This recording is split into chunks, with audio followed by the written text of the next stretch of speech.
المره اللي سالت فيها البودكاست ما نزلش اصلا والله. طب خلينا بقى اسالك لاول مره بقى هينزل بقى ان شاء الله يا رب ينزل. عايز لا شور ان شاء الله. يعني عايز اعرف مثلا يا مصطفى انت ايه المشاكل اللي ممكن تكون واجهتك في الحلقات اللي فاتت او السيزون اللي فات، وممكن تكون برضو تعاملت مع ده ازاي، وايه لو في مثلا موقف معين مع ضيف او حاجه حابب تحكيه. اوكي. هو اولا هي ما كانتش مش مشاكل، يعني انا مش هقول لك مثلا كذا كذا، لا هو الفكره ان انت في تناقض كبير في اراء الناس. اللي انا لاحظته ان الناس بتعملنا ان احنا بنعمل ده بقى لنا 70 سنه، فبيبصوا لك من ناحيه تانية خالص. وحاجه تانية فكره ان انت يعني ممكن تقول رايك في المحتوى. انا مش هتكلم عن شتيمه، مش هتكلم عن قله الادب، دي حاجه ده موضوع. بس هتكلم ان انت لما تعوز تغير في حاجه قوي انت بتغيرها. يعني انت بتقول ايه رايك لو تعمل كذا، طب ايه رايك لو تعمل كذا، ايه رايك؟ طب يا حاج انا اصلا قايل لك الفكره بتاعتي ان هي 1 2 3 4 مش مرتبطه باللي هو قاله. لا، لما كل واحد يقعد معاك 5 دقايق يديك بقى اقتراحات وكده، ما احنا في الاخر هنلاقي نعمل نفسنا نعمل حاجه ثالثه خالص. تمام. وفكره كمان ان انت عارف في مرحله ضعف كده، لو انت ايه مش established، اللي هو حلقتين الدنيا مش تمام، فالناس ايه بتفكر ايه توقفك بشكل ما. السلام عليكم ورحمه الله وبركاته، اهلا بكم في تاك توكس، البودكاست الايقوني ومصنع الاساطير من القاهره. احييكم مصطفى تاج الدين، ومعايا النهارده سوبر ستار الحلقه. ازيك يا مريم؟ الحمد لله. ازيك يا مصطفى؟ كله كويس. كله كويس. مريم احكي لي كده، يعني احنا اتكلمنا مع بعض ففي حاجه ملاحظه غريبه خدتها من كلامك يعني. انت بتقولي على نفسك ايه؟ فقريه. ليه؟ عشان انا نحس. بصي انا قلت لك اقول انك نحس، وقلت لي ملخص ساعه، انت اللي قلتي خلاص انا قلتها على نفسي. سيبني انا اقول على نفسي. يعني احكي لي تجربتك مع النحس.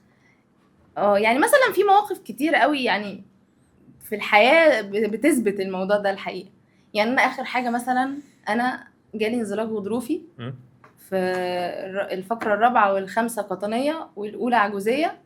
يعني عجوزيه تحت خالص بقى. فقره كده ما اعرفش ايه لازمتها. المهم يعني قعدت اعمل علاج طبيعي وما اعرفش ايه، خلصت العلاج الطبيعي ولسه بقى بشم نفسي قام جاي لي انزلاق غضروفي في الفقرات العنقيه في الرقبه. رجعت تاني. انا محرج اضحك. لا اضحك. يعني انا مثلا في حياتي بقع ساعات وقعات غريبه. مره مثلا وقعت من على الرصيف في حفره، ممكن تحصل لبني ادم؟ ما تحصلش. لا متهيألي ما تحصلش، مستحيل. مره مثلا كنت متاخره على الشغل وكنت في الفتره دي قاعده في الهرم، نزلت بقى من البيت بسرعه وكده، احاول اطلب اوبر، احاول اطلب ان درايف، دي مفيش حاجه راضيه تيجي خالص.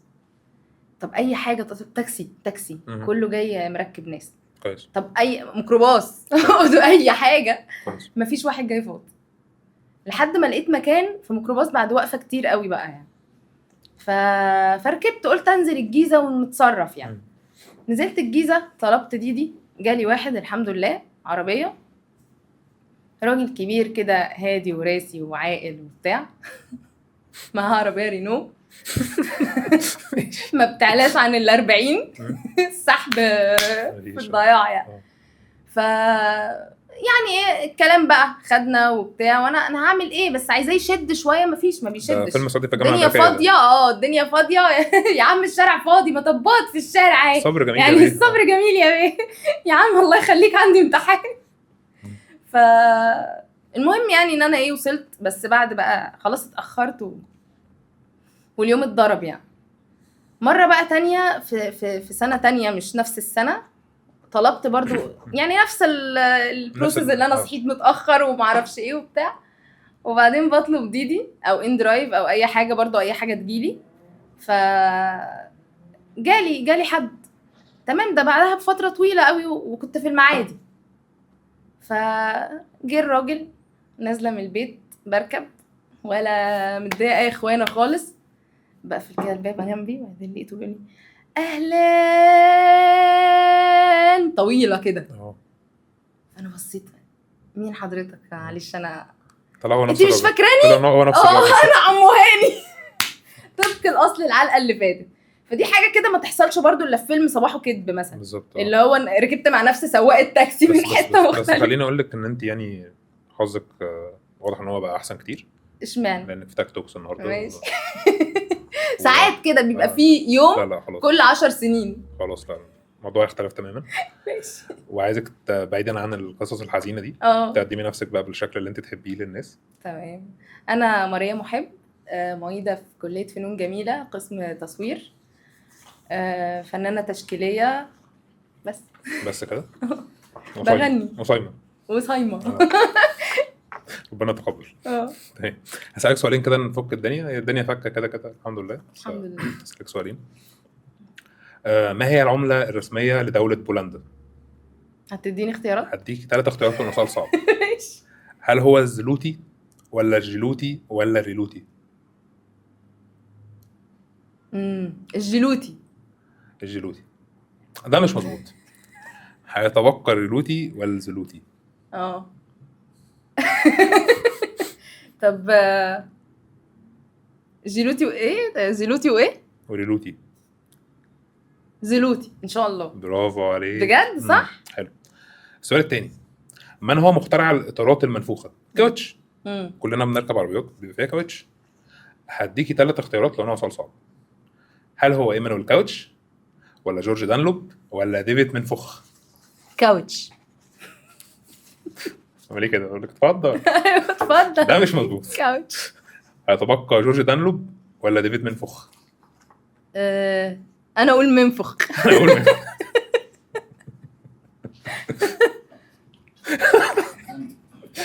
انا شايف وشوش عابسها. بس لازم. احكي لي كده عن المعارض والفن. يعني انا شفت معرض عصق بتاعك كان هايل جدا. ربنا يخليك. ميرسي. انا يعني اشتركت في معارض كتير زمان يعني من اول ما بدأت، واخر حاجة بقى كانت المعرض الفردي بتاعي، معرض غصب كنت عاملاه في الكلية. كان بيتكلم على ضحايا او معتقلين الحروب العالمية بشكل عام، والمأساة بقى اللي هم بيواجهوها في المعتقلات بتاعتهم يعني. وما اشتغلتش على الموضوع من ناحية بقى التعذيب وكده، اشتغلت على فكرة التعذيب بتاع الحياة اليومية. يعني مثلا قلة الأكل، ما كانوش بيأكلوهم خالص، كانوا بيدولهم شوربة كده خفيفة من غير حاجة يعني.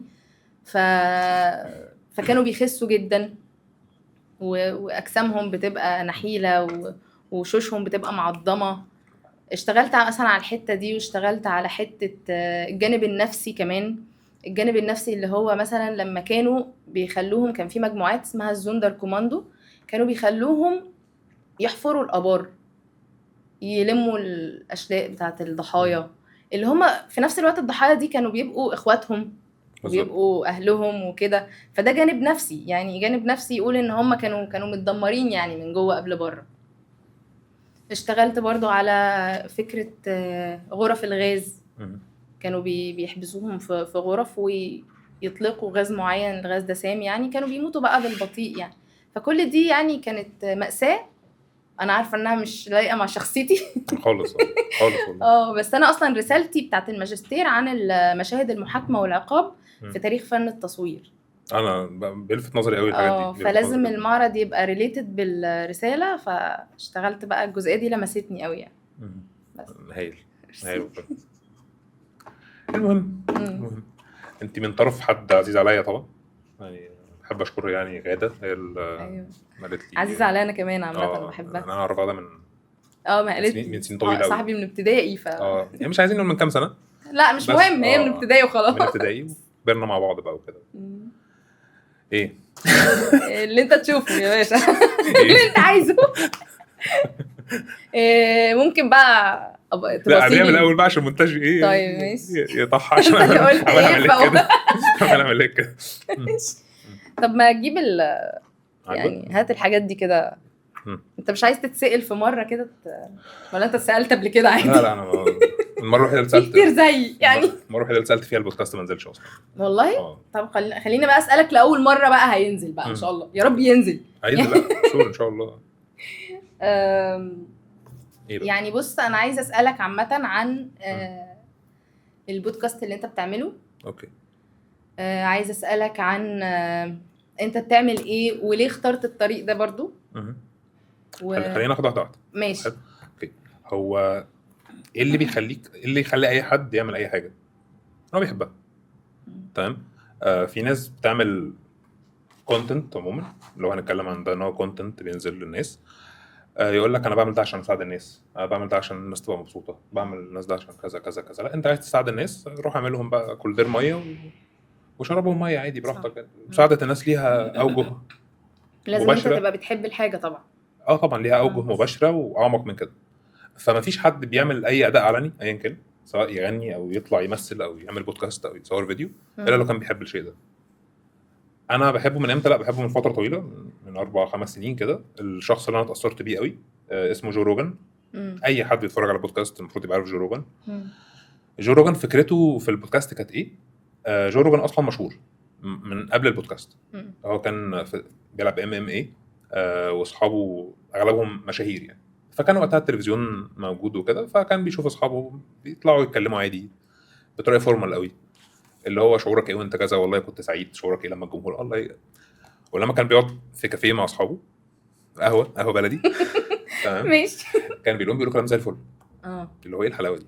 ايه الحلاوه دي؟ ما انتوا حلوين اهو، بتعرفوا تتكلموا يعني. ده ولد لجو روجان فضول ان هو يعرف اكتر عن جوانب في شخصيات اصحابه او الناس بقى المشهوره عموما. والموضوع بدا معاه من 2009. خلينا اقول حاجه، اول حلقه عملها جو روجان سنه 2009 كانت حلقه وحشه جدا، ممله جدا، سيئه، كواليتي سيء، الصوت سيء. احنا شايف الرجل العناب يعني. بالظبط. والله شايف احنا بنتكلم ازاي. هو مثلا اول ربع ساعه ما اتكلمش كتير، وكان طالع البودكاست وطلع لايف. كل كلامه ايه؟ الصوت واضح، الصوره واضحه كده. حاجه اول مره يعملها طبعا. مش كده، مش لو انت اتفرجتي على ده في اي زمن، في اي وقت، في اي لحظه كده بتتفرجي، هتقولي الواد ده مش هيكمل. وواد هو كان راجل وضخم وكل، بس الواد ده مش هيكمل، الواد ده مش نافع. تمام. هو بدأ 2009. بدأ 2009 اول بودكاست لي. شيء سيء جدا. بس هي الفكره ان هو ايه؟ كمل. يعني الفكره تقدر تقول انها جت من عنده ولا كان في ناس قبله؟ لا، هو يعتبر هو البايونير بتاع فكره البودكاست قوي. يعني كان في ناس قبله او بشكل ما كانش بالصوره الحاليه اللي احنا شايفينها دي. الفكره من عنده. وهو اصلا اللي جاب له الفكره انه طلع في بودكاست. يعني طلع في بودكاست واتكلم، فعجبه الموضوع اللي هو طب ما اعمل زي الناس اللي بتعمله ده. عملنا بقى ده ازاي؟ انا كنت اصلا بعمل كونتنت قبل كده، تمام. وقفت لسبب ان انا حسيت ان انا خلصت. ما عندكش تاني؟ ما عنديش اي حاجه، اقولها. تمام. في رندا هي كانت معانا بس مش عارف راحت فين. يعني رندا، انا اعرف رندا من فتره. كانت هي اللي عرضت عليا فكره ان احنا نعمل بودكاست. انا كنت بعمل بودكاست قبل ده من 3-4 سنين، اسمه بودكاست على ما تفرج. ده موجود على السوشيال ميديا. وفي عملت حاجه بس ده ايام ما كان على ما تفرج فعلا. بالظبط. وفرجت الحمد لله. الحمد لله. وكان في على بودكاست تاني في سبوتيفاي اسمه بودكاست قبل النوم. انا كنت بتكلم صوت هادي قوي فيه حاجات بتاعت الايه اسم ار دي. مش اسم ار، لا والله بهدوء. ليه اللي اوحالي بالفكره دي كان المونتير اللي هو دايما كان بيحط مزيكا رومانسيه كده. بص يعني انا لو صوتي او صوت اي حد حطينا عليه مزيكا فايت هتحس بحماس، ان الراجل ده بيحفزك. حطيت مزيكا رومانسيه تحس ان هو بيسبل وهو بيتكلم. المزيكا بتفرق قوي في ايوه صح، في طريقه الكلام اللي بياخده كمان الجمهور عن اي تون بتتكلم بيه. المزيكا بتفرق. فانا اتفاجئت، قلت انت ايه من المزيكا اللي انت حطيتها دي؟ انا هنام. فكرتني بحاجه. كنت عايزه اعمل فيديو يتعرض في المعرض. كويس. فانا ضعيفه شويه في التكنولوجيا يعني. ففي واحده صاحبتي هي مونتيره، فقلت لها ايه تساعدني، بس قلت لها امتى؟ ليله المعرض. قلت لها انا عملت كارثه، وانا عملت فيديو كده مش واضح له معالم وكواليتي يعني هباب وحاجه. فقالت لي بعتيهولي، فبعته لها. المهم ايه، هي بدلت الميوزك طبعا، حطت ميوزك فيها يعني ليها علاقه بموضوع المعرض. انا كنت حاطه ايه بقى؟ عزيزه. موسيقى عزيزه. فقالت لي انا حسيت ان سهير زكي هتدخل ترقص. ما هي عايزه دي. حسيت انها هتدخل ترقص فيها مريا اللي انت حطيتها. انت عندك حق الصراحه، هي محتاجه سهير زكي عزيزه. خليني برضه عشان ما انساش، عايز اقول لك حاجه، ان مفيش اي بني ادم يقول لك انا عملت نفسي بنفسي هو لا طبعا مفيش حد مم. سيلف ميد ابدا. زي ما قلت، هي رندا مش موجوده، بس بجد لو من غير رندا بقى ما كانش البودكاست ده هيكون موجود. مم. هي كان عندها حماس للفكره جدا، ما اعرفش اجيبها منين، عندها ايمان بيا جدا، ما اعرفش جابته منين. مم. انا ما كنتش عايز في الاول خالص، انا راجل مهندس بروح وبسافر وبرجع وبخرج وبسافر، انا مش عايز اعمل، مش عايز مهندس يعني جدا جدا مش عايز يبقى لي اي مساهمه. انا كده كده اللي انا نزلته موجود، ما مسحتوش كويس، بس مش عايز يكون ليا اي مساهمه في المين ستريم بقى، ولا في السوشيال ميديا، ولا في اي حاجه. انا خلصت. فاصرارها على الموضوع خلاني بجد يعني اخش كده وانا مطمن. طب بقيت بتخاف من التغيير ولا اللي هي عملته ده خلاك تتغير مع الوقت، ما بقيتش بتخاف من التغيير؟ لا، هو انا ما بخافش من التغيير اصلا. في العادي ما كنتش لا بتخاف من لا، التغيير؟ انا كنت معترض، انا ما بخافش من التغيير، انا اوبن لاي حاجه. بس انا كنت معترض ان انا اعمل سوشيال ميديا تاني، اعمل اي كونتنت تاني. انا كان عندي لا يعني، انا يعتبر منفتح ولو يسمان قوي في اي اقتراح اي حاجه. بس ده لا، ده انا خلصت. وخصوصا زي ما قلت لك، انا سبت اللي ينفع يتساب، يعني فاهم الفكره دي. لو في حاجات تانية ما حبيتهاش مسحتها عادي، وكان مصروف فيها فلوس والله وكده. عادي عادي طبعا. ساعات عامه متهيألي ده بيحصل في اي حاجه. يعني حتى الفنان ساعات يعمل حاجه ياخدها يرميها بعد كده. بالظبط. والله والله عادي، ساعات بيطلع كده. بس على فكره دي بتبقى بتفيد، ما بتضرش. يعني الشغل المستمر حتى لو ما بتنزلوش او حتى لو ما بتعرضوش او ايا كان بقى whatever في اي مجال، بيفيدك في التجربه الشخصيه اللي بتعلمك. بالظبط. عارفه، بحس السوشيال ميديا دي، عارفه انت المعابد لما بتخشيها مش بتلاقي اثار كده واحد كاتب بالهيروغليفي على حيطه كده وعلى صخره كده. انا بحس دي البقايا، يعني اللوحات بتاعتنا اللي هو ممكن بعد 100 200 سنه ما اعرفش التكنولوجيا تبقى عامله ازاي، او هتقول الناس دي كانت بتعمل ايه. تخيل بقى ايه اللي احنا كنا بنعمله ده. بالظبط. اللي هو متخلفين لدرجه ان هم كانوا جايبين ديفايس كده بيصوروا نفسهم، كانوا جايبين مايك وكوبايات بالظبط. اللي هو فانا بحس زي ما احنا بنقول لاهالينا برضو يعني. لا انت تخيل، انت شايف الصور القديمه، شايف كلام مرسوم على الحيطه. ايه الفراغ ده؟ يعني انت عارفه اصلا عشان الراجل الفرعوني ده كان بينحت كلمتين اللي هو انا كلت. بس خلي بالك برضو دي الحاجات دي، يعني الحضاره اللي هم سابوها. فانا شايفه ان احنا بنكمل الحضاره دي على فكره. لا، دي الحضاره بقى اللي احنا بنسابها. ايوه بالظبط كده. الحضاره احنا بنكملها بس على حسب بقى الزمن، يعني فاهم الزمن بالزبط. ده زمن ايه بالظبط. بس فده الموضوع، يعني دي فكره البودكاست اصلا. زي ما قلت لك واجي ازاي تمام. زي ما قلت لك انا لسه ستيل مش عارف، يعني رندا كانت متحمسه ازاي انها تبدا في ده معايا. انا كنت معترض جدا. بس زي ما قلت لك، هي تسهيل، مش تسهيل، لا هي ليها فضل كبير والله. انا طبعا بقول لها ما هي تسهيل ربنا بعد كده. طبعا الشخص اللي زقك، لا هو بعيدا بجد، بعيدا عن اي حاجه، انا ما كانش فيه احتماليه ولا برسنت انك تشوف تاك توكس من غير رندا اصلا. بجد يعني انا ما كنتش هعمل كده. احنا نسقف لها بقى نسقف لها بجد يعني. ونفسي ده يقعد كتير ان شاء الله، يكمل كتير. ربنا يوفقك. انا حاسس بكده يعني.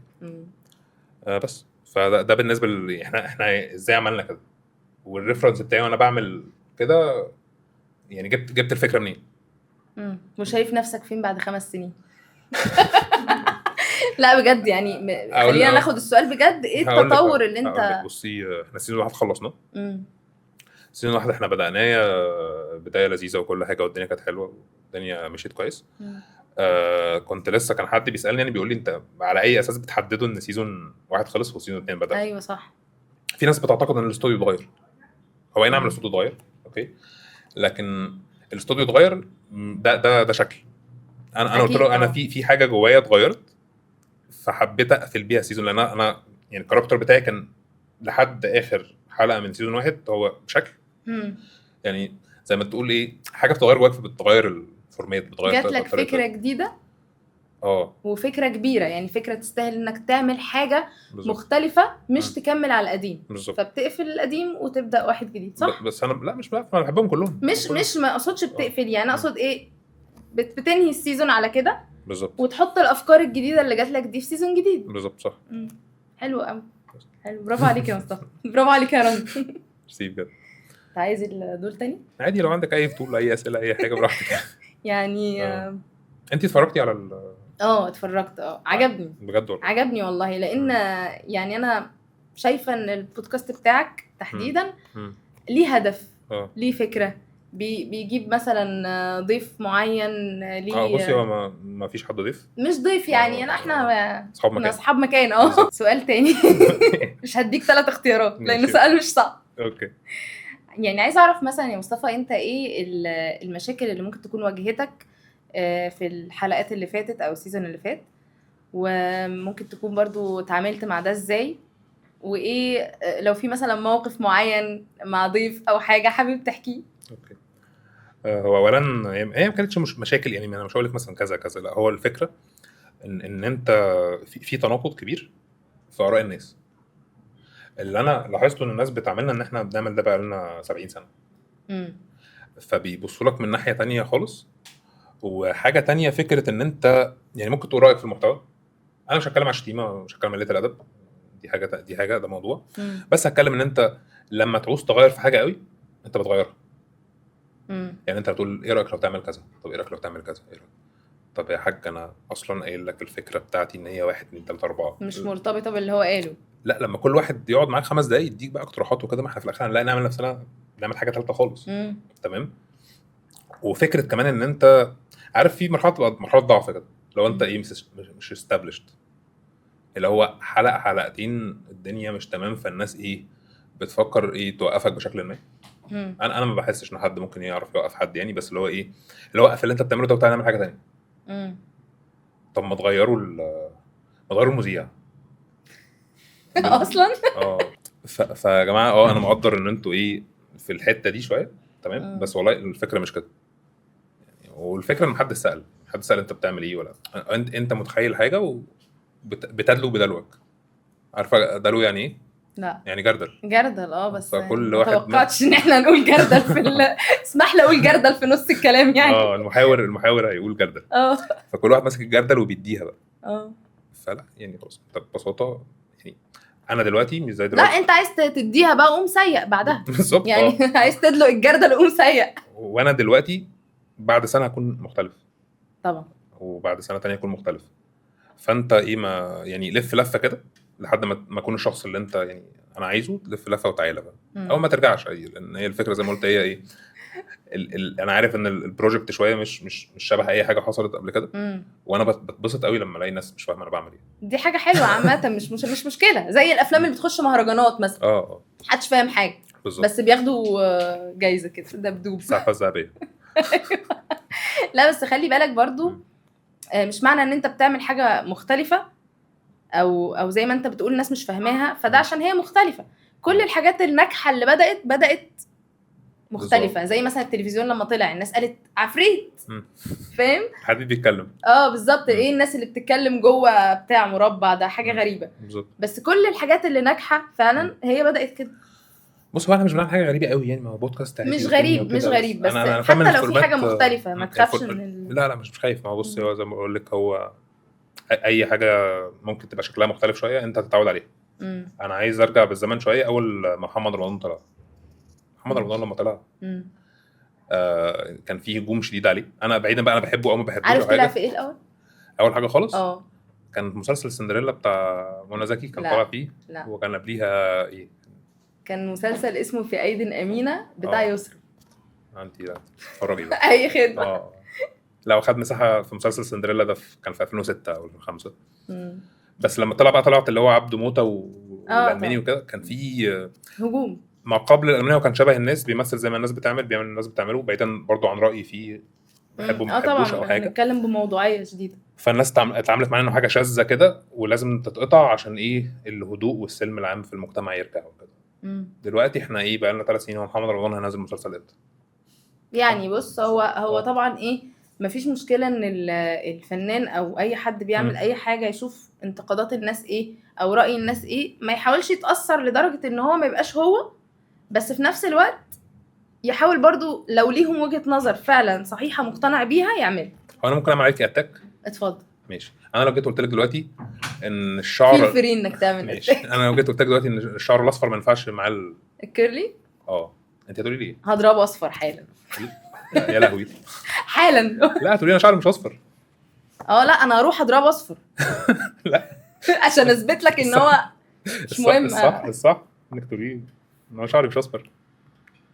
انت بتنتقد حاجه انت مش فاهمها اصلا. ماشي فهمت الفكره؟ ما انا افتكرت ان انت يعني بتقول لي لو لا بعمل عملتيه اصفر مش لا يعني انا دلوقتي بجيب حاجه مباشره جدا اهو يا ابني ما هو مش اصفر وعمره ما يبقى اصفر. صح. انت زعلان ليه؟ ممكن يبقى اصفر براحتك انا يعني. ممكن تطق في دماغي انت ما تعرفنيش. دي حاجه ترجع لك. اللي هو مذيع، انا لا مذيع ولا عمري هبقى مذيع على فكره. انا بحب اقطع الناس لما اليوم بيعكوا هقطعهم، ولما تيجي في دماغي فكره انا عايز اقول ازود دي بسرعه هقطعك وازود الفكره بتاعتي، لان احنا اتنين اصحاب قاعدين على القهوه بنتكلم. صح. هقطعك عادي جدا. صح عادي. الكونسبت بس بتاع الناس كتير قوي ما حدش فاهم. ودي حاجه انا ومصطفى عايزين نوصلها للناس بس ما حدش بيفهمها، ان دي فري سبيس. ان هو مش برنامج تلفزيوني يا جماعه مش قاعدين في قناه المحور. مش مفيد فوزي يعني. بالظبط. ولا هو بجد يعني احنا هنتكلم براحتنا. بتتكلم ايه وممكن اي حد يتكلم، الناس عادي.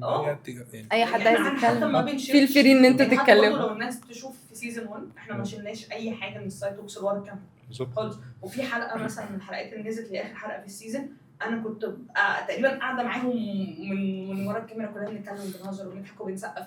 فانا عايزه احس الناس وهي بتتفرج مرتاحه. انا قاعده وسط اصحابي بتفرج مش قاعده مكتفه. ايوه حلو عامه. ده انا مبسوطه بيه يعني. بالظبط. بالنسبه للمقاطعه انا مش بقاطع قله ذوق، انا بقاطع عشان احمي البرودكت بتاعي لو حد هيأذيه. صح. او ان انا في حاجه جت في بسرعه عايز ادعم الفكره بتاعتك او اختلف معاك او كده ممكن اقاطعك بشكل ما. تمام. فدي حاجه اتقالت مثلا. طب وانت ليه ما قطعتنيش ولا مره؟ عشان ولا قطعتني؟ مش عارف. الفلو حلو. الفلو جميل. ماشي. في برضو حته ان في بقى حاجات قالت عليا انا كشخص يعني، دي زي ما قلت لك دي مش لازماني، بس انت ممكن تعمل حاجه بسيطه ان انت تتفرج في اي حته تانية تشوف اي حد تاني. صح طبعا. في حته بقى عايز اقولها معلش يعني انا مش شبطان في المايك قوي ولا شبطان فيها براحتك. ترابيزتك مجك كل حاجه محتاجه. ايوه. بلاحظ ان الناس اللي بتشتم كويس. انا مره دخلت لايف على التيك توك. حلو. اللايف ده والله العظيم في بني ادم قاعد لابس هدوم بيت عاديه جدا وحاطط تسعيره كده ان هو الورده هيرقص رقصه مش عارف ايه والبغله هيرقص رقصه ايه والاسد هيرقص رقصه عامله ازاي. اللايف ده فيه فوق ال 2000 بني ادم. حلو. فواحد يبعت له ورد يقوم قايم راقص زي الروبوت مثلا. كويس كده. فانا دخلت والله قلت يا جماعه انتوا دخلت قلت بتتفرجوا على ايه؟ انتوا بتعملوا ايه؟ دخلت كتبت كومنت ايه الهبل اللي انتوا بتتفرجوا عليه. انا فجاه لقيت نفسي بره اللايف. انا مرمي بره اللايف حرفيا. فاكتشفت ان في ناس يعني مش هقول تافهه بس بيقدموا محتوى بيهزقوا نفسهم بمنتهى الصراحه. طب وانت ليه يا مصطفى ممكن تتاثر بحد بينتقدك؟ يعني كده كل حاجه ناجحه بيجي لها منتقدين. مش حلو. فانت مش انا شايفه من وجهه نظري ان انت مش المفروض تتاثر لو حصل ده يعني. اوكي خلينا نفهم يعني ناخد حته ناجحه دي الاول. انا ناجحه بالنسبه لي مش معناها مشاهدات ولا بالنسبه ولا لايكات والجو ده. انا ناجحه بالنسبه لي انا حاسس ان انا نجحت لما تفتحي تاك توكس تلاقي فيه 100 بودكاست طويل محطوط. انا بالنسبه لي نجاح استمراريه دي اول حاجه. طبعا. تمام. بتاثر عشان بني ادم. فاهم الفكره؟ ساعات نعم انت بتدرب عقلك ان هو ما يقراش، بس انت لما بتبدا بتبقى عايز قوي تشوف الناس بتقول ايه. عارف الفكره؟ اول صح. ده كده بيحصل. بس انا عايزه اقول لك على حاجه برضو لازم تكون عارفها. مش دايما اللي داخل يقول لك انا بقول ايه دي داخل فعلا غرضه من كلامه النصيحه. ما انا ليه ذكرت لك موضوع اللايف في 2001 ده. الناس دي عندها كبت جديد قوي ان هم بيشوفوا محتوى كتير وحش مش قادرين يعلقوا عليه، لان هم لو علقوا عليه زي ما قلت هيترموا بره. صح. فبيجوا في مكان يعتبر فاضي، حاجه لسه بادئه. الكومنت فيها اصلا انا مثلا فيديو لسه الكومنت هيبان لو 5 كومنتات هقراهم كلهم. ده منطقي. ده حاجه بشريه جدا على فكره. انا مش بتكلم في كده. فانت عارف ان الكومنت بتاعك هتقريه ماشي، فبترمي زبالتك عندي. اديك قلت دي انت حاجة. بترمي زبالتك عندي، ده معناه ان انت مش داخل غرضك النصحي ولا ده رايك فعلا. انت داخل بس ايه يمكن مش عارف تعمل زيه فبتضايقه بالظبط، يمكن غيران يمكن اي حاجه. خليني اقطعك بقى في نقطه. لو اي حد هيتفرج فاكر ان انا بشتكي يعني ويقول يا جماعه انتوا بتشتمونيش انا غلبان انا مش لا ده مش الهدف خالص. انا بوضح فكره يعني ان لو اي حد عايز يعمل اي حاجه يعملها تمام، واول يعني لما بتجيب شقه فاضيه ما بتحطش فيها اي عفش، لو شفت صرصار ماشي فيها الصرصار هيبقى باين. صح. بس امتى الصراصير ما بتبانش؟ لما بتفرشها تحط سجاجيد وديكور وكراسي ودنيا بتبقى شقه حلو. فطول ما شقتك فاضيه الصراصير هتبان، وطول ما انت لسه الدنيا معاك مش حلوه هتلاقي صراصير كتير، فعادي يعني. ماشي. وعايزه اقول لك كمان ان زي ما قلت لك ما تعرفش نفوس الناس اللي بتنتقد دي ايه، مش كلها داخله فعلا تقدم نصيحه او هو بمعنى اصح لو عايز يقدم نصيحه ممكن يدخل يقولها لك في الانبوكس برايفت. هم بيشتموا في الانبوكس برضه يعني ماشي، بس لا، ما هو اللي عايز يقدم نصيحه ما بتجيش بالشتيمه. فاهم؟ لو هو فعلا من جوه صادق في نصيحته. انما لو يعني في حاجه نفسه مش صافي مش سالك يعني بالظبط، فاهم؟ ممكن مثلا يبقى يعني مستكبر مثلا، او بيعمل مثلا محتوى وشايف ان هو اكبر منك سنا بس انت ناجح عنه رغم صغر سنك. ما دي فكره ثانيه يا جماعه. انتوا عارفين يا جماعه الشتيمه اللي في الكومنت ممكن على فكره الشتيمه ممكن يبقى عيل صغير. ايوه، عارف الفكره دي؟ ممكن يبقى راجل كبير. انت اصلا انت مش عارف مين اللي ورا الشاشه ده، ممكن يبقى قريبك. ايوه غالبا بيبقى قريبك. صح، غالبا حسيت انت الموضوع قوي ده. داخل عمل اكونت فيك يشتمك بقى. وبنسبه 90% هتلاقيه في ارض الواقع بعيدا عن السوشيال ميديا هو شخصيته ضعيفه اصلا. صح. على فكره هي محتاجه قوه ان انت تطلع بوشك وتتكلم. طبعا، وتقول اي حاجه طبعا. يعني حتى الناس اللي بيقدموا محتوى تافه دول انا بحترمهم جدا. هم شوف انت عارف هو هياخد اتاك قد ايه وقله ادب قد ايه، بس هو عنده استمراريه وصبر. وده يعني احب اوجه شكر لمحمد عمرو طلع معايا، هو كوميدي جامد قوي يعني. كان قال لي احنا مش عايزين يعني قال لي مش عايزين الناس اللي هم الضايعين قوي هم اللي يكملوا في حاجه، واحنا كناس يعني عندنا حاجه حلوه نعملها نيأس ونمشي. ماشي، صح. ان يعني هو عنده حق طبعا. عارفه الفكره اللي هو ليه الناس اللي ممكن ما يكونش عندها فرص حقيقيه في الحياه عندها صبر واراده وثقافه اعلى منك. اصل الاستمراريه دي ثقافه على فكره. طبعا. فهو كان بيقول لي احنا مش عايزين وصبر وحاجات كتير قوي على فكره. الاستمراريه محتاجه انك تفضل مصمم على الحاجه اللي انت عايزها، محتاجه صبر زي ما قلت لك، محتاجه حاجات كتير قوي عشان تعرف تكمل في اللي انت فيه وبدون ما تتاثر زي ما قلنا بالناس اللي هي ايه ما تعرفش غرضهم ايه ولا نفوسهم عامله ازاي يعني. بالظبط. فيعني الكلمه دي على فكره والله اثرت فيا جدا. قال لي احنا مش هنسيب الدليل للناس دي. هم ياخدوا بقى فيها كل الفولورز وكل الفلوس واي. مظبوط والله ما ينفعش. فاي حد بجد يعني عنده حاجه ليها شكل، مش لازم تكون حاجه عظيمه يعني، يستحمل شويه. وكمان انا شايفه ان يعني في النهايه لو سيبنا زي ما انت قلت الساحه للي بيعمل حاجه، اولا زي ما انت قلت مش لازم الحاجه تكون عبقريه. انا ممكن يبقى ناقصني حاجات، وممكن يعني انت ما تعرفش ان انا ممكن لما انت تسيب لي كومنت سلبي انا ممكن اتحسن ازاي قدامي. بالظبط. سيبني يا عم سيبني يا عم اتحسن. كان في مشهد كده في جيم اوف ثرون لو تعرف، شفت المسلسل؟ فاكره اللي هو زعيم الغجر اللي كان ورا الجدار اللي كان هو يعدموه، فجون سنو قال له انا بتاعت اعدام اصلا. ماشي. فجون سنو قال له يعني كان عايز يقول حاجه معينه عشان يسيبوه يعيش. فقال له لا انا مش هقول كده. فقال له يعني لازم انت هتموت حياتك. فقال له لا. انا قال له ما ينفعش اقود مجموعه من البشر لسنين طويله واظهر قصادهم ان انا بغير كلامي. فاكر المشهد ده؟ حد فاكره؟ فجون سنو خلاص عارف ان هو خلاص الراجل هيعمل كده. فجون سنو هو ماشي قال له انت بترتكب خطأ كبير. هو ماشي. فقال له الحريه في ارتكاب اخطائي هي كل ما اتمنى. صح.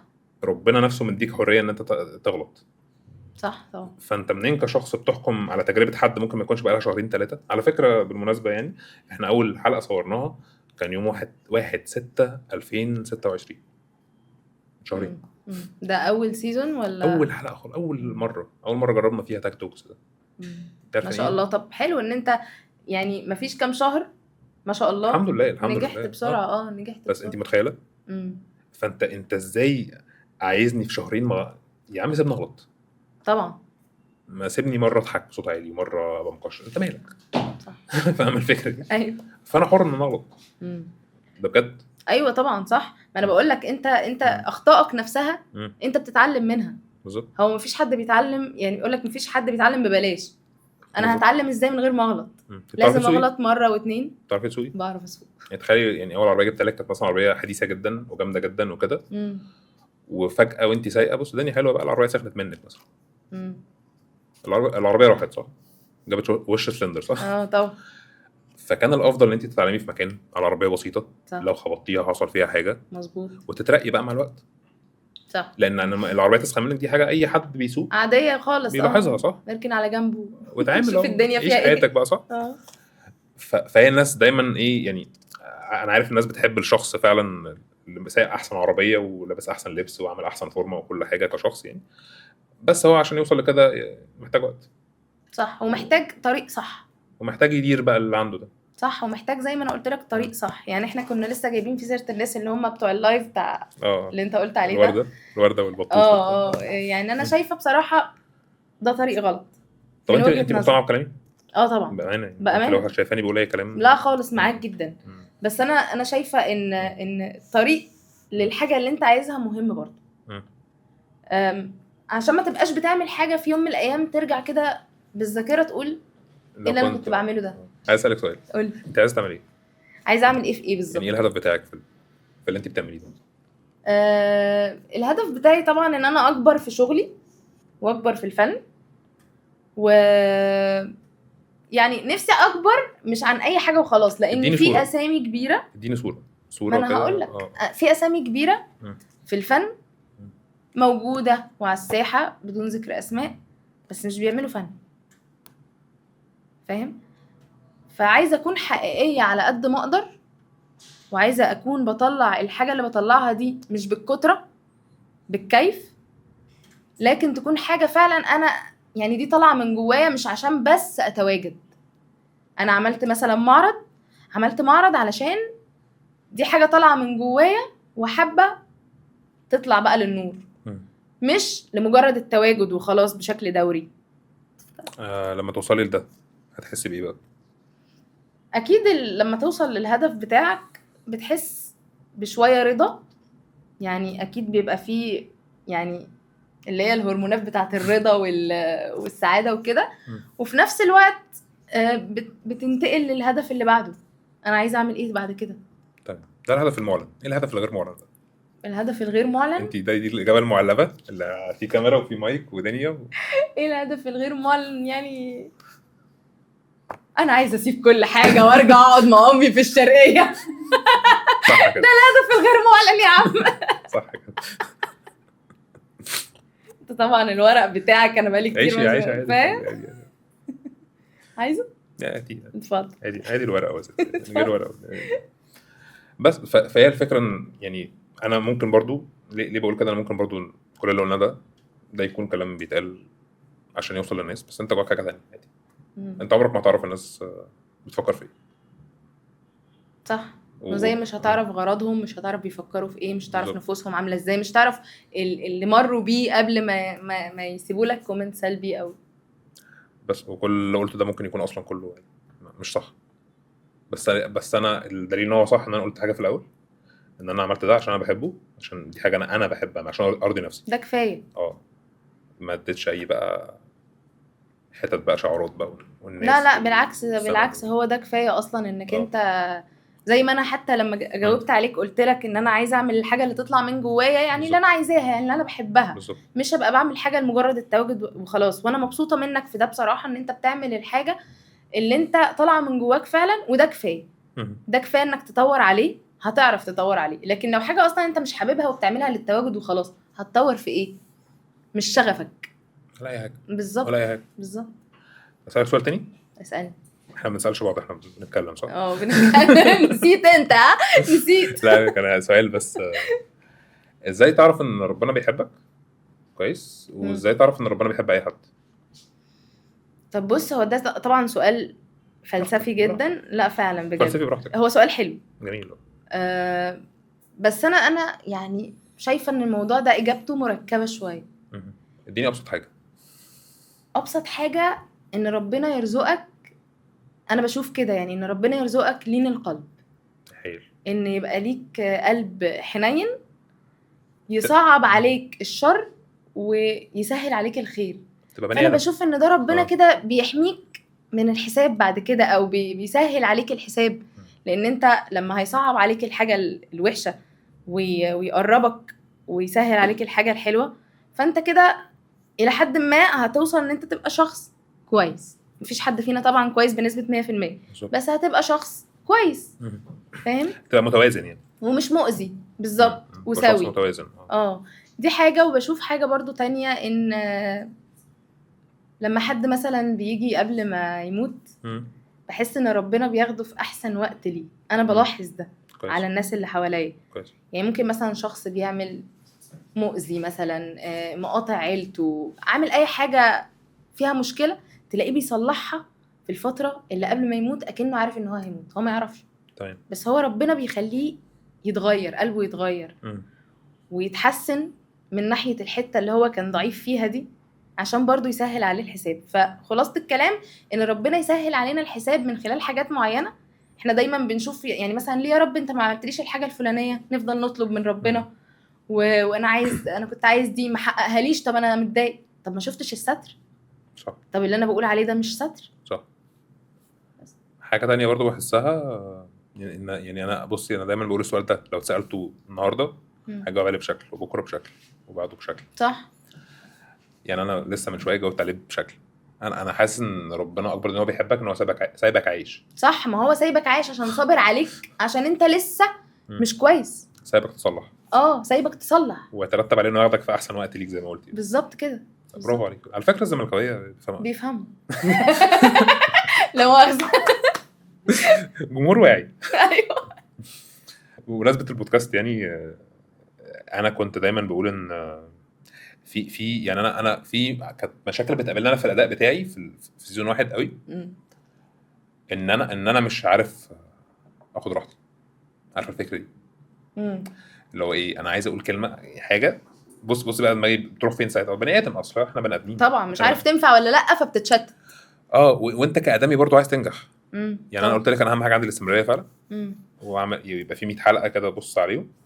بس عادي لو الدنيا ضربت معايا من اول 3 حلقات، ما مش وحش، زي الفل، هنكمل نعمل 2000 حلقه عادي. بس طبعا. احس تشجيع عامه. هو ده بيشجع البني ادم. ودي بقى يعني بحسها قمه الوضوح، يعني ان انا اقول لك حاجه زي كده وانا بتكلم. كنت زمان بتكلم اللي هو ايه، بس بقى الشخص اللي قدامي بيتكلم بقى، وانا عايز اقول ايه، اقول حته تنفع ريل دقيقه وتتقطع هو في حته وانت والله العظيم. انا شايف اللي هو دماغي ايه، هقول بقى حته بقى تتقطع ريل كده وتتاخد تابلود تطير بقى. بس ممكن على فكره انت تكون كده، يعني انت تكون شخصيتك من الحاجات اللي هو مالتي فانكشن، تعرف تفكر في اكتر من حاجه بالزبط. في نفس الوقت، مش لازم تركز في صح. انا فاهم، بس هي الفكره برضو انت نيتك ايه. يعني انا دلوقتي وانا بتكلم معاك، انا بتكلم كلام رايح جاي، ونيتي ان احنا نعمل بنوثق تجربه والدنيا جميله يعني. انا عايز اتكلم مثلا عن البودكاست بتاعي، ما صدقت لقيت حد اداني فرصه اعبر عن احنا بنعمل ده ليه. وبالمناسبه حبيبتي والله، وبالمناسبه دي ممكن تبقى مرجع لاي حد مثلا يقول لك ايه تاك توكس ده، تبعت له الحلقه دي بالذات يتفرج عليها، تعرف انت بتعمل ده ليه وعملته امتى ومين ساعدك. وانا على فكره والله يعني عارفه انت علاء بتاع جنان البنات التاني بيقول له اشكر ساعي البريد انا بجد والله عايز اشكر كل واحد اشتغل في ريل او في حلقه، وقف ورا كاميرا او ايوه احمد ادم لما جيتار، استاذ عبد الحميد جيتار، طبله استاذ عبد الحميد طبله، انا عبد الحميد، كل عيله عبد الحميد انا لمامها الحقيقه. قول قدام المشاهدين. هي عبد الحميد طبله. اختار الطبله، ما اختارش اي آلة. الطبله.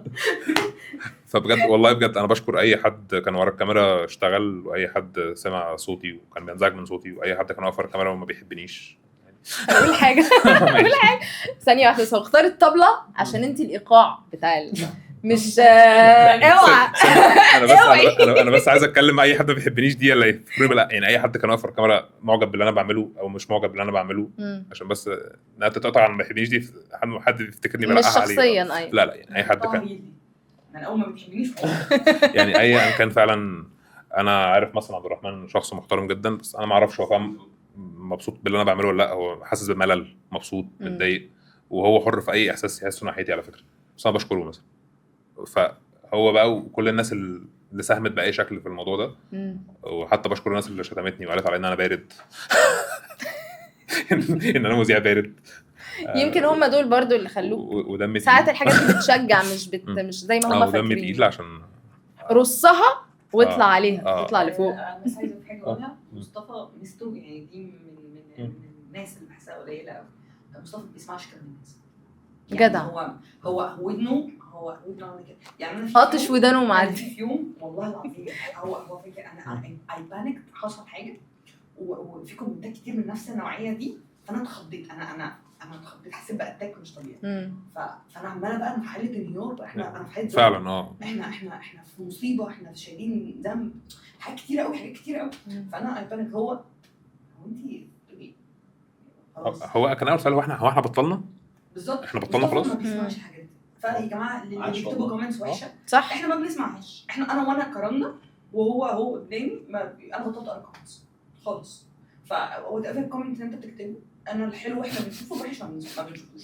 فلو هتكتب حاجه وحشه شكرا انك تكتب حاجه وحشه. انت كده بتعلمنا كلام الناس على راي مؤمن.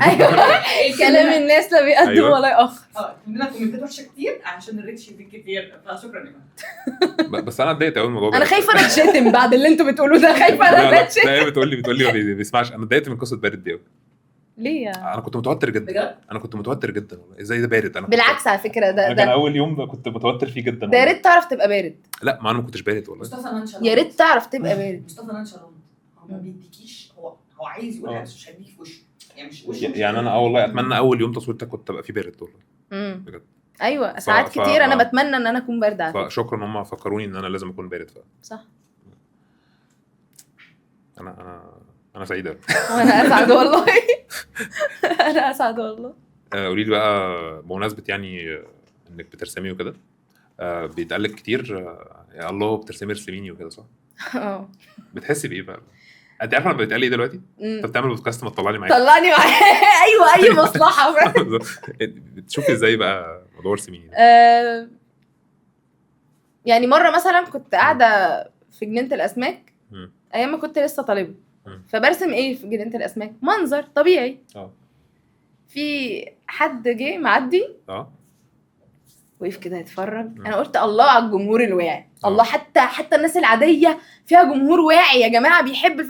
قال لي ده فظيع البورتريه ده. بورتريه فين البورتريه؟ في قلب تمام. يعني نشكر الجمهور الواعي. وانا اتمنى ان ما حدش. نعم كان راجل قال لك كده. كان راجل قال لك بورتريه. قال لي بورتريه. نشكر الجمهور الواعي يا جماعه. فبص انا لما بشوف حد بيقول لي ارسميني وكده بقول له ان شاء الله باذن الله تعالى. انا على فكره ما يعني انا بصي احنا كنا في المدرسه معايا غاده دي الفنانه الواضحه اللي بترسم حاجه ليها معنى يعني. وكان معانا مصطفى مش انا واحد تاني ده كان بيرسم حاجات عميقه يعني. هو كان طفل عميق يعني. كان بيقرا اسطوره اسمها كان طفل فعلا. ما احنا كنا اطفال. ده زمان بيقرا اسطوره اسمها بولف. مش عارف مين بولف ده بسرعه النين. هو كان دماغ كده. كان بيرسم برضو.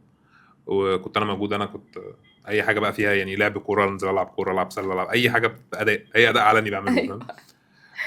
فاحنا لما كبرنا فكره ان انت بتعمل حاجه تمام. دايما الناس بتعوز تقرب لك يعني. اللي قال لك البورتريه ده هو ما يعرفش يعني. ممكن يكونش عارف يعني ايه بورتريه. والله انا تمام يعني. بس كنت فاكره ان يعني بس بيقول لك كده لو بيجر معاك كلام لو انا عندي مصطلحات فنيه لو حابه نتكلم. ايوه نتكلم على جنب بس المصطلحات الفنيه دي. فاي حد بيخش معاك في مصطلحات اعرف ان هو ايه عايز يبين لك ان هو فاهم. بس هو عامه في مشكله كبيره عامه في وعي الناس دلوقتي والذوق العام ووعيهم بالفن ده بقى فيه مشكله كبيره. يعني احكي لك موقف على السريع كده بسرعه عندنا وقت. كنت مره برضو كنت طالبه وكنت نازله بلوحتين مشروع هسلمه. وكنت بغطي دايما التوال بتوال تاني عشان ما زيت وكده ما نشفش. فعشان ما يحصلوش حاجه في الطريق يعني. كنت بربطه بكليبسات كده حلوه قوي. كنت جايبها غاليه وبتاع. فجيت في مره في حاجه شدتني بس في الشارع كده. فركنت اللوحتين على جنب. وبعدين رجعت ببص كده تاني لقيت واحد ماسك قلت الله. شايف انا كل مره بتخدع يعني. مش هتعلم لا اتخدع تاني. فايه قلت الله قد ايه فعلا ان ممكن حد بسيط جدا جدا ويعجب بلوحه فنيه. والذوق العام مش مرتبط بقى ابني حاجات كده. في الاخر قام شايل الكليبسات دي وقام رامي اللوحتين. قلت له استنى يا عم تعالى هنا. انت بتعمل ايه؟ صدمني ده برضو من الناس اللي صدمتني، فدي مشكله كبيره. لا رمى اللوحتين وجري. نعم رمى رمى اللوحتين وخد الكليبسات وكمل. هو كان عايز كليبسات يمكن. هو بيبص على الكليبسات مش احنا بنخلص كده خلاص. انت عايز تقول اي حاجه؟ انا عايزه اقول لك شكرا والله. انا مبسوطه والله جدا، مبسوطه جدا بشكرك بجد جدا يا جدا جدا بجد.